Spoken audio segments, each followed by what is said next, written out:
Hello guys, welcome to my channel. I am Nilakshi और आपका civil hacks में बहुत बहुत बहुत स्वागत है। तो आज मैं analysis of actual loaded column पे आपको एक न्यूमेरिकल बताने वाली हूँ। तो उससे पहले मैं आपको कुछ स्टेप्स बताऊंगी जिस स्टेप में हमें न्यूमेरिकल एक्चुअली में सॉल्व करना है। So this is very important कि हम सबसे पहले स्टेप्स याद कर लें, क्योंकि अगर हम स्टेप्स याद कर लेते हैं कोई भी न्यूमेरिकल की, उसका मेथड हमें पता चल जाता है कि हमें इस स्टेप में क्या करना है, तो न्यूमेरिकल सॉल्व करना बहुत ही ईजी हो जाता है। तो सबसे पहले मैं आपको स्टेप्स बताऊंगी जो कि काफ़ी ईजी है। So here will start. तो सबसे पहले स्टेप नंबर 1 जो है, तो स्टेप नंबर 1 में क्या है, हम गिवन डाटा लिखेंगे। और अगर हम स्टेप वाइज न्यूमेरिकल सॉल्व करते हैं तो हमें पूरे मार्क्स मिलने के चांसेस होते हैं न्यूमेरिकल में। तो आप न्यूमेरिकल भी सॉल्व कर रहे हैं तो इन स्टेप के हिसाब से ही न्यूमेरिकल सॉल्व करें। तो सबसे पहले स्टेप में हमें जो लिखना होता है वो लिखना होता है गिवन डाटा, गिवन डेटा। सो जो हमारे क्वेश्चन में गिवन डेटा होता है हम वो लिखेंगे। मतलब क्वेश्चन में हमें जो ब्रेथ दी गई वो हम लिखेंगे यहाँ पे, जो डेप्थ दी गई वो लिखेंगे हम यहाँ पे, और जो डायमीटर दिया जाएगा हमें वो हम लिखेंगे। और AST भी हमें दिया जाता है न्यूमेरिकल में कभी कभी, जो कि होता है एरिया ऑफ स्टील, या फिर हमें निकालना पड़ता है तो हम वो लिखेंगे। देन उसके बाद FCK और FI। FCK यानी क्या होता है, कंक्रीट का ग्रेड दिया जाता है, और FI यानी क्या होता है, हमें स्टील का ग्रेड दिया जाता है, तो हम वो लिखेंगे। तो सबसे पहले मैं आपको ये चीज़ बता दूं कि जो ब्रेथ है हम उसको स्मॉल b से डिफाइन करेंगे, स्मॉल b से हम उसको डिनोट करेंगे, और जो हमारी डेप्थ है हम उसे कैपिटल D से डिनोट करेंगे। ये बात आप हमेशा याद रखना। और अगर आप ये सेम चीज़ हमेशा फॉलो करते हो तो आपको कभी भी कंफ्यूजन नहीं होगा कि आपको क्या करना है और कौन से वर्ड के साथ आपको डिनोट करना है ये। सो उसके बाद हम डायमीटर देख लेते हैं। तो डायमीटर को मैं स्मॉल d से डिनोट करने वाली हूँ, हम उसे 5 से भी डिनोट करते हैं। यस, ठीक है। सो हम आगे बढ़ते हैं। सो सब सेकेंड स्टेप में क्या करना है हमें, सेकेंड स्टेप में हम ग्रॉस एरिया निकाल लेंगे। सो ग्रॉस एरिया को हम AG से डिनोट करेंगे, जो यहाँ पे AG है हम उससे डिनोट करेंगे ग्रॉस एरिया को। और ग्रॉस एरिया कैसे निकाला जाता है, तो ग्रॉस एरिया का फॉर्मूला भी मैंने यहाँ पे लिख दिया है, AG equals to B into D. तो AG equals to small b into capital D। तो आपको पता है कि स्मॉल b क्या है, स्मॉल b हमारी ब्रेथ है, और जो कैपिटल D है वो हमारी डेप्थ है। तो हम उससे हमारा जो ग्रॉस एरिया है वो निकालेंगे। तो हमें ग्रॉस एरिया का आगे क्या काम है तो वो हम देखते हैं अभी। तो थर्ड स्टेप में हम क्या निकालेंगे, एरिया ऑफ स्टील निकालेंगे, जो कि है AST। और एरिया ऑफ स्टील निकालने के लिए हम नॉर्मल फॉर्मूला यूज़ करने वाले हैं, जो कि एक एरिया निकालने का होता है सर्कल का, π/4 into 5 square, I mean diameter square, और इंटू नंबर ऑफ बार जो हमें गिवन होंगे न्यूमेरिकल में हम वो इंटू कर लेंगे। तो ये इसका फॉर्मूला है। उसके बाद स्टेप नंबर 4 में हम क्या निकालेंगे, एरिया ऑफ कॉन्क्रीट। सो हमें एरिया ऑफ कॉन्क्रीट भी निकालना काफ़ी ज़रूरी है। तो एरिया ऑफ कॉन्क्रीट जो है हम उसे AC से डिनोट करेंगे, A∪C से डिनोट करेंगे, और उसका formula AG minus AST। AG minus AST ऐसा simple formula area of concrete निकालने का, तो हम वो यूज़ करके एरिया ऑफ कॉन्क्रीट निकाल लेंगे। देन उसके बाद स्टेप नंबर 5 में हमें फाइनली जो हमें क्वेश्चन में पूछा जाता है कि हमें जो अल्टीमेट लोड कैरिंग कैपेसिटी है वो निकालनी होती है क्वेश्चन में, जो हमें पूछा जाता है, तो हम फाइनली वो निकाल लेंगे, जो कि हम PU से डिनोट करने वाले हैं, अल्टीमेट लोड कैरिंग कैपेसिटी। तो उसका फॉर्मूला कुछ ऐसा है, PU equals to 0.4 FCK into AC। मतलब 0.4 into 0.4 into grade of concrete into AC तो आपको पता है क्या है, एरिया ऑफ कॉन्क्रीट। उसके बाद प्लस ब्रैकेट में 0.67 FY इंटू AST क्या है हमारा, एरिया ऑफ स्टील। तो इसी तरीके से हमारा जो अल्टीमेट लोड कैरिंग कैपेसिटी है वो निकल जाएगी। अगर इस न्यूमेरिकल को आपको जल्दी याद करना है और थोड़ा इजी तरीका चाहिए आपको ये न्यूमेरिकल का, तो मैं आपको बता देती हूँ कि सबसे पहले आप क्या करें। अगर आपके सामने क्वेश्चन आ जाए कि आपको अल्टीमेट लोड कैरिंग कैपेसिटी निकालनी है कोई कॉलम की, तो सबसे पहले आप तो ये फॉर्मूला जो है वो पेपर पे लिख लीजिए। सबसे पहले ये फॉर्मूला लिख लीजिए आप, उसके बाद वहाँ पे देखिए वो फॉर्मूले में क्या क्या हमें चाहिए। तो हमें सबसे पहले एफ सी के चाहिए रहेगा, ए सी चाहिए रहेगा, एफ आई और ए एस टी चाहिए रहेगा। नॉर्मली एफ सी के एफ आई जो क्वेश्चन में गिवन रहता है, ए सी और ए एस टी हमें निकालना पड़ता है, एरिया ऑफ कॉन्क्रीट और एरिया ऑफ स्टील। तो फिर स्टेप वाइज प्रोसीजर शुरू करना। सबसे पहले तो हम एरिया ऑफ कॉन्क्रीट निकालेंगे, एरिया ऑफ स्टील निकालेंगे, और एरिया ऑफ कंक्रीट निकालने के लिए हमें एजी की ज़रूरत पड़ेगी। तो एजी हम पहले ही निकालेंगे जो है ग्रॉस एरिया, और एएसटी जो है हमें एरिया ऑफ स्टील से मिल जाएगा। So that solve this all. ये जो है ये सब स्टेप्स है ये न्यूमेरिकल सॉल्व करने के। तो हम अभी एक न्यूमेरिकल ले लेते हैं जिसमें आपको बहुत अच्छे से क्लियर हो जाएगा कि ये न्यूमेरिकल आपको किस तरीके से सॉल्व करना है। So let's start. So guys यहाँ पे आप देख सकते हैं मैंने न्यूमेरिकल लिया है analysis of axial loaded column के ऊपर का। तो मैं न्यूमेरिकल आपको पढ़ के बताती हूँ। सो इसमें हमें मैं क्वेश्चन आपको पढ़ के बताती हूँ। So compute the working load carrying capacity of a column. जो मैंने बताया था ultimate working load carrying capacity वो निकालनी है हमें यहाँ पे। तो सबसे पहले जैसे जैसे आप क्वेश्चन पढ़ते तो जो जो आपको स्लाइड में दिखता है, अगर कुछ गिवन है तो आप पट से स्टेप नंबर 1 ऐसे डालो और गिवन डाटा डालो, और जो जो आपको गिवन दिखता है यहाँ पे कुछ गिवन है तो वो लिखो फटाक से। एक लाइन पढ़ती है वो, अगर कुछ गिवन है उस लाइन में तो वो लिखो, या फिर अगर पहले लाइन के हिसाब से हमें कुछ क्वेश्चन पूछा गया है कि इस क्वेश्चन में ये निकालो वो निकालो, तो वो आप वहाँ पे लिखोगे और वो निकालोगे। तो सबसे पहले हमें यहाँ पे वर्किंग लोड निकालना था। तो वर्किंग लोड क्या होता है, वर्किंग लोड को हम पी से डिनोट करते हैं, ठीक है। तो पी से डिनोट करते हैं तो हमें पी निकालना होगा। बट वर्किंग लोड निकालने से पहले हम सबसे पहले अल्टीमेट वर्किंग लोड सबसे पहले हम अल्टीमेट लोड कैरिंग कैपेसिटी निकालेंगे, जिससे हमारा वर्किंग लोड जो है वो इजीली निकल जाएगा। मैं बताती हूँ आपको किस तरीके से। आगे पढ़ते हैं।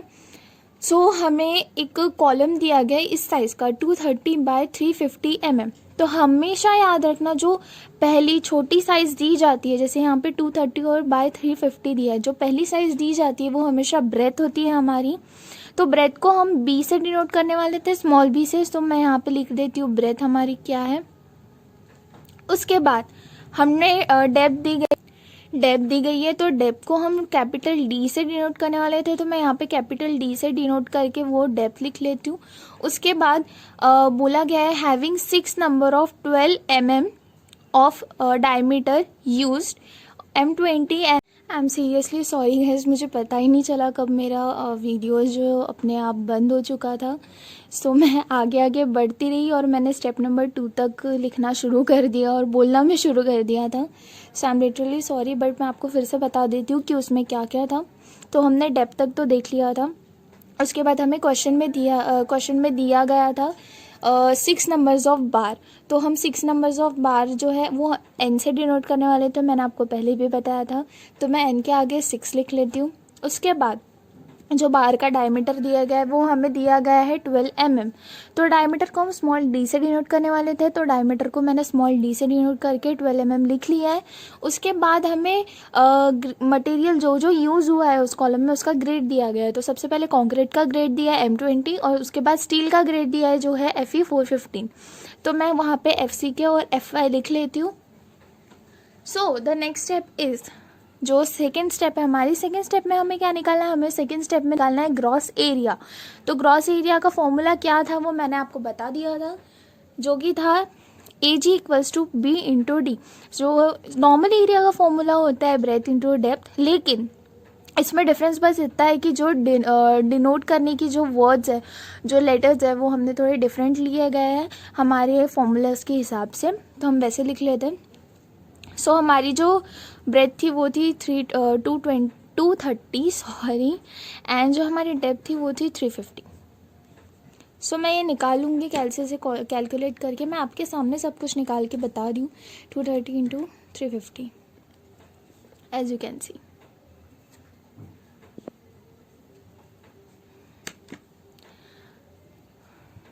तो हमारा आंसर जो है वो इस तरीके से आया है, जो कि है 80.5 इंटू 10⁻³ और हमारा हमेशा एरिया का यूनिट जो होता है हम वही लिखेंगे mm², मीटर स्क्वायर, या फिर जिस यूनिट के साथ हमें वैल्यूज़ दी गई है वो यूनिट के साथ हम उसका यूनिट लिखेंगे। द नेक्स्ट स्टेप इज़, तो हमारी जो थर्ड स्टेप है उसमें हमें एरिया ऑफ स्टील निकालना है, या कि AST।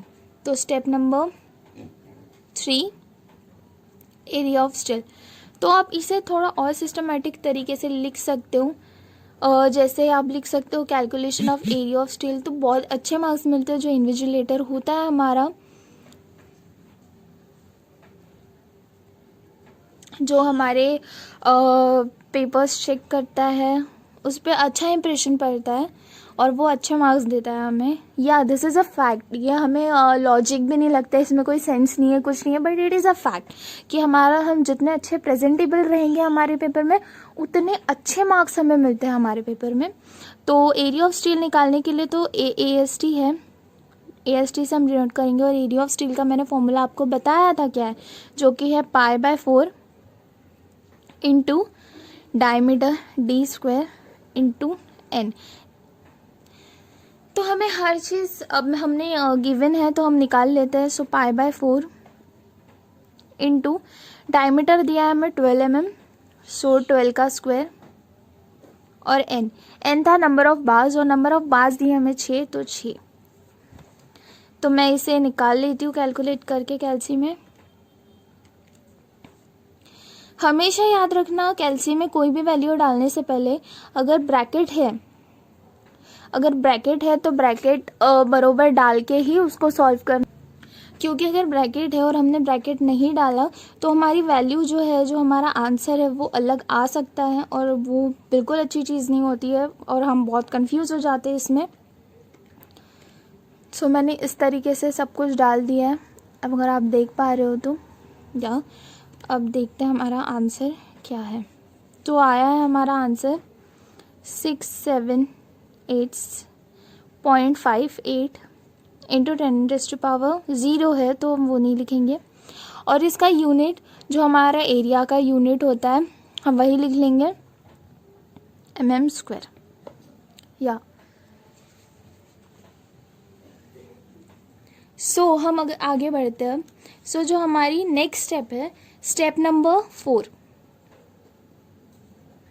स्टेप नंबर 4 में जो था हमारा, स्टेप नंबर 4 में हमें एरिया ऑफ कॉन्क्रीट निकालना था। तो हम एरिया ऑफ कॉन्क्रीट को डिनोट करने वाले थे AC से।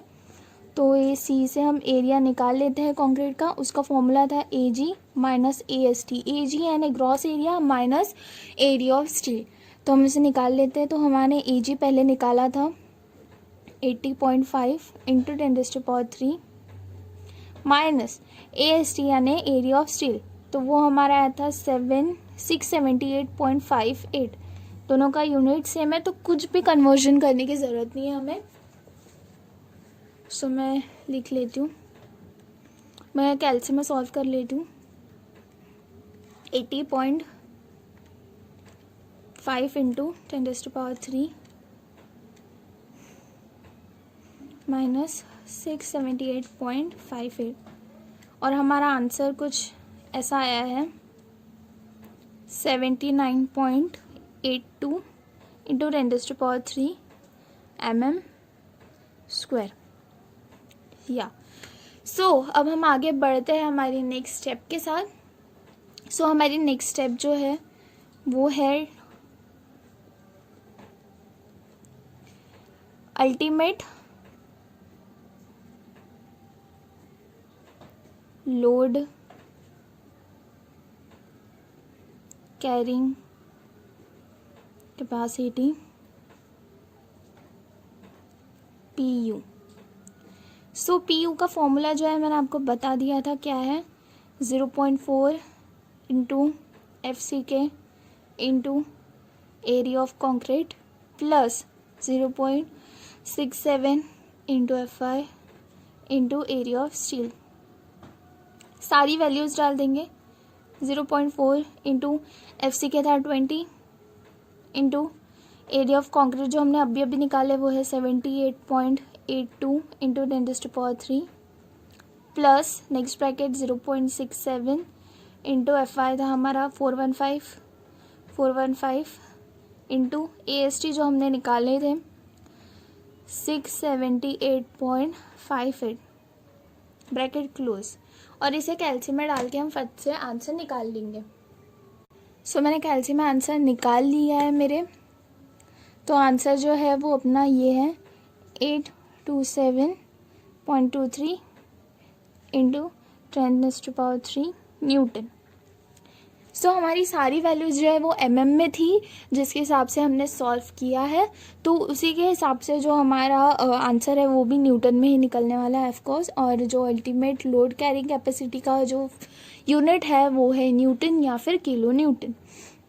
लेकिन हमें यहाँ पे अल्टीमेट लोड कैरिंग कैपेसिटी तो पूछी गई नहीं है, हमें अल्टीमेट लोड कैरिंग कैपेसिटी तो पूछी गई नहीं है, तो हमें पूछी गई है वर्किंग लोड कैरिंग कैपेसिटी। तो वर्किंग लोड कैरिंग कैपेसिटी जो होती है वो हम उसे P से डिनोट करते हैं, और वो वर्किंग लोड कैरिंग कैपेसिटी का सिंपल मीनिंग होता है कि किलो न्यूटन, जो हमारी वैल्यू है वो किलो न्यूटन में होनी चाहिए। तो हमारा आंसर जो अल्टीमेट वाला आया है वो न्यूटन में है, तो हम उसे डायरेक्ट किलो न्यूटन में कन्वर्ट कर देंगे। सो आप अभी यहाँ पे देखो, मैं यहाँ पे जो वर्किंग लोड कैरिंग कैपेसिटी है उसको P से डिनोट करती हूँ, कैपिटल P से, और जो हमारा अल्टीमेट जो लोड आया है जो कि PU है उसको बस हमें क्या करना है, उसे हमें बस 1.5 से डिवाइड करना है, नथिंग एल्स, और हमें हमारा आंसर जो है वो मिल जाएगा फट से। तो जो हमारा अल्टीमेट जो थिंग आई थी जो हमारी है, उसे एक तो आप डायरेक्ट लिख लो न्यूटन में, या फिर आप यहीं पे कन्वर्ट कर लो इसे किलो न्यूटन में। तो किलो न्यूटन में करने के लिए हमें क्या करना पड़ेगा, हमें बस ये वैल्यू को डिवाइड बाय 1000 करना पड़ेगा। तो हमारा आंसर कुछ ऐसा आएगा, जो 10⁻³ है वो अपने आप कट जाएगा। तो मैं यहाँ पे जो वैल्यू है किलो न्यूटन में लेती हूँ, क्योंकि हमें आंसर किलो न्यूटन में चाहिए, 0.23 और डिवाइड बाय 1.5। तो मैं अभी देख लेती हूँ। सो मैंने इसे कैल्शियम में डाल के आंसर निकाल लिया है, आप देख सकते हैं 551.48 आया है हमारा आंसर, जो कि किलो न्यूटन में है। तो मैं लिख लूँगी, और इसका यूनिट जो हमारा किलो न्यूटन है ये। तो हमारा फाइनल आंसर जो है, जो हमें निकालना था वो हमारा निकल चुका है, यस। लेकिन कोई भी न्यूमेरिकल जब आप सॉल्व करते हो लास्ट में ये चीज़ बिल्कुल बिल्कुल बिल्कुल स्किप मत कीजिए कि जो हमारा आंसर जो हमें आया है उसको वर्ड में लिखना, ये आप बिल्कुल स्किप मत कीजिए। ये बहुत अच्छा इंप्रेशन डालता है हमारा जो पेपर चेक करता है उस पर। तो ये हमें लिखना है, बस कुछ नहीं है इसमें, कुछ हार्ड नहीं है। जो क्वेश्चन में पूछा गया है व्हाट ये वगैरह नहीं लिखना है हमें क्वेश्चन में पूछा गया था वर्किंग लोड निकालना है। तो मैं यहाँ पर डायरेक्टली लिख लूँगी working load carrying capacity of a column is, जो हमारा आंसर है वो 551.48 किलो न्यूटन। और आप इसे थोड़ा सा अंडरलाइन कर लीजिए पेंसिल से या पेन से, थोड़ा स्केल से, तो हो जाएगा ये अच्छे से, और आपका इंप्रेशन बहुत अच्छे से बढ़ेगा। आप इस तरीके से पूरा न्यूमेरिकल सॉल्व करते हैं तो मैं आपको गारंटेड देती हूँ कि आपको फुल मार्क्स मिलेंगे न्यूमेरिकल में, इफ़ आंसर आपका आंसर सही आया। और इफ़ अगर आपका आंसर सही नहीं भी आया, आपके स्टेप सही है, फॉर्मूला सही है, प्रेजेंटेशन अच्छा है, तो आई होप कि अगर 6 मार्क का क्वेश्चन है तो आपको कम से कम 2 मार्क्स तो भी मिलेंगे ही उसमें। So that's it for today's video. I hope you guys liked it and I hope आपको ये न्यूमेरिकल समझा होगा। मैं आपको प्लीज़ मुझे कमेंट सेक्शन में बताइए अगर आपको न्यूमेरिकल समझा है या नहीं समझा है, आपको कुछ भी डिफ़िकल्ट होती है इस न्यूमेरिकल में तो प्लीज़ मुझे बताइएगा। ये न्यूमेरिकल जो था वो था DSR, अपना जो DSR का था, जो हमारा सब्जेक्ट है 5th सेम का, उसका सब्जेक्ट का ये न्यूमेरिकल था। तो आपको कुछ भी डिफ़िकल्टी होती है या फिर इस न्यूमेरिकल जो मैंने समझा है कोई फॉर्मूला नहीं समझ में आता है या कुछ भी ऐसा होता है तो प्लीज़ मुझे बताइए। और इफ़ अगर आपको मेरे नोट्स चाहिए, आपको और न्यूमेरिकल्स चाहिए, सॉल्व किए हुए चाहिए, या फिर अगर आपको क्वेश्चंस चाहिए तो मुझे बताइए। मैं आपको आप मुझे अपनी ईमेल आईडी दीजिए, मैं आपको ईमेल आईडी पे आपको वो न्यूमेरिकल सेंड करती हूँ सोल्यूशन के साथ, पीडीएफ सेंड करती हूँ आपको उनकी। एंड आई होप आपको ये बहुत हेल्पफुल रहा होगा। सो अगर आपको पसंद आया होगा तो please like, share and comment and subscribe to my channel. मैं आपको ऐसे ही बाकी सारे वीडियोस बताऊंगी, और मैं जल्द ही कुछ यूनिक वीडियोस के साथ भी आने वाली हूँ, जैसे कि हाउ टू स्टडी, मतलब हमारे जो स्ट्रीम है सिविल की, उसके लिए कैसे पढ़ना चाहिए अच्छा स्कोर करने के लिए, वगैरह वगैरह। अगर आपको ऐसे वीडियोस चाहिए तो प्लीज़ मुझे कमेंट सेक्शन में बताइए। And thank you for this video. Thank you so much. Bye.